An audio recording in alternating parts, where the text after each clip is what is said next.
Huh. Hey Gonzalez, come look at this. Silicon Valley Bank folds causing bank run. What's this about? Remember how I said I was upset because the culture war was never gonna end and throw in the towel? Yes. And remember I wasn't gonna report on anything unless something big happened? Yes. Well, this is that something big. I don't know, man. It's just some bank I never heard of. Outside of the Moonless banking clan, this sort of thing happens all the time and they just get bailed out afterwards. That's just it, though. Not only are they not bailing this one out, but it was also the source of a lot of the culture war misery. It was? This bank, along with non-government organizations set up by Soros and Gates foundations, were the things that were funding a lot of this nonsense. With this bank closing up shop, Soros missing in action, and Microsoft as a company currently on the downswing, you know what this means? That it only takes 2 weeks for you to make another culture war video after you said you're not gonna? That's it. Time for another video. Get the projector. I really need to get this guy a new hobby. The politics is rotting his brain. Hey everyone, it's the Koopa Man. Many of us who have been in the culture war a while may feel exhausted. Hell, if you saw my last culture war video, you know I am exhausted. Some of us have been involved for this for nearly a decade now, like with those like myself who got in during Gamergate. Others have been at this far longer, as the culture war has been something that's been going on since the 60s, being basically a front of the Cold War, continued long after the collapse of the USSR, due in no small part to the toxic effect that the KGB had on the American culture, as well as the baton being picked up by the communist Chinese. One of the primary reasons it's lasted this long, aside from general human greed and the stupidity of the useful idiot activists that they have manipulated to destabilize the West, is because the enemy is willing and capable of adapting. When they couldn't get into the schools directly, they went through the teachers' unions. When they couldn't get into Hollywood because of blacklists and audience apathy to outright revulsion of commie propaganda films, they went for the actors' guilds and unions, and also a few key figures in legitimate theater. Stuff like that, basically. Of course, people eventually grew wise to the game and started to put their foot down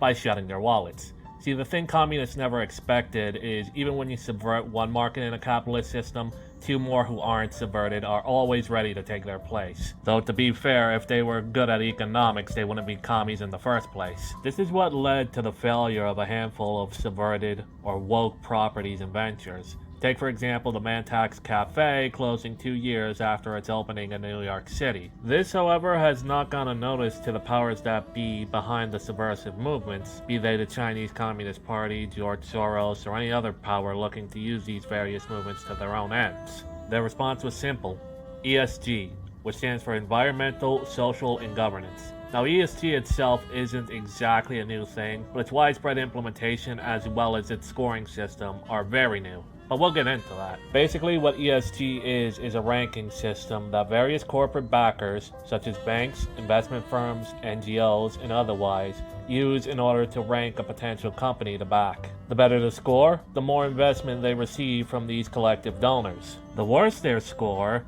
the more these backers will start to pull out until they start towing the line. How it's implemented is very similar to China's social credit system, in which when you do things that the party likes, the better your rank, and the less likely it is for bad things to happen to you. Think of it as government extortion. As such, ESG requires that those who receive funding will follow their agendas, which include promoting social messaging in their works and to push the narrative onto the people, which of course means getting woke no longer leads to going broke, as the ESG backers will put a financial safety net on works that are pushing its messaging, which aligns with the already woke agenda.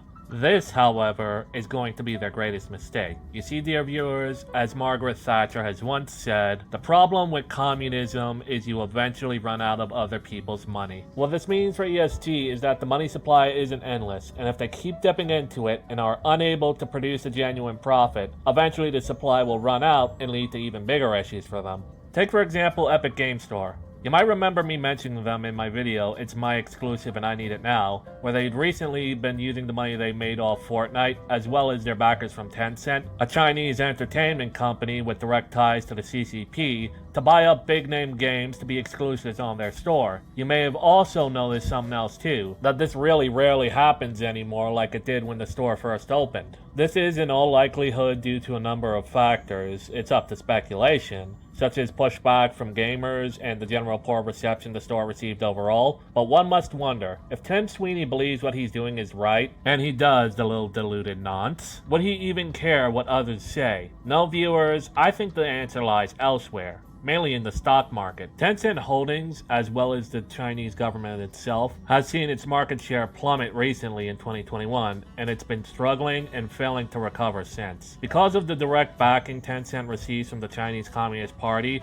this was not a good sign. As not long after, it seemed China itself was undergoing an economic crisis, with there being a massive pushback against the government over COVID mandates, as well as the just general being an Orwellian nightmare state as all communist states are without an exception. This is coupled with the fact that the Chinese National Bank as well ran out of money and the military had to be deployed against the people to avoid a bank run. So in essence, China ran out of other people's money and can no longer supply Epic the funds it needs to bribe publishers for exclusivity deals. Though Epic made Fortnite and Unreal Engine, surely they have their own money to keep the deals going, right? Yeah, while they still do make money, the fact that they had to get Tencent's poison yuan in the first place means they aren't doing too hot. Really, the only company they still have in their pocket I can think of is Square Enix. And even then, they're looking at Sony Computer Entertainment of California, who has far bigger stores of yuan than Epic does. So, what's this mean for ESG then? Well, it's really quite simple. The longer these anonymous collective backers try to prop up woke garbage, the more they stand to lose. The more they lose, the more the power begins to bleed. Eventually, it'll get to a point where they either have to get backing from like-minded governments, like China, who, like I said, are currently in an economic crisis, or they'd have to enforce ESG via legal mandate, which in most Western countries is unlikely to happen, and if it did happen, it'd be unlikely to end in their favor, as it'd quickly lead to revolts and violent protest against it in favor of the people's freedoms. And that's if the ghost of Teddy Roosevelt doesn't come back to bust the trust first. It may seem like things are hopeless now, but the adage will always remain true. Get woke, go broke. With ESG, it'll just take time, but it'll eventually get there. We just need to be patient and have a little faith, and be very aware of the game that's being played. Let's just hope that the powers that be don't figure out that they played themselves by enforcing ESG for short-term control, and it will not last them very long. As Napoleon has said, never interrupt your enemy when he's in the process of destroying himself. This has been the Koopa Man. Game on.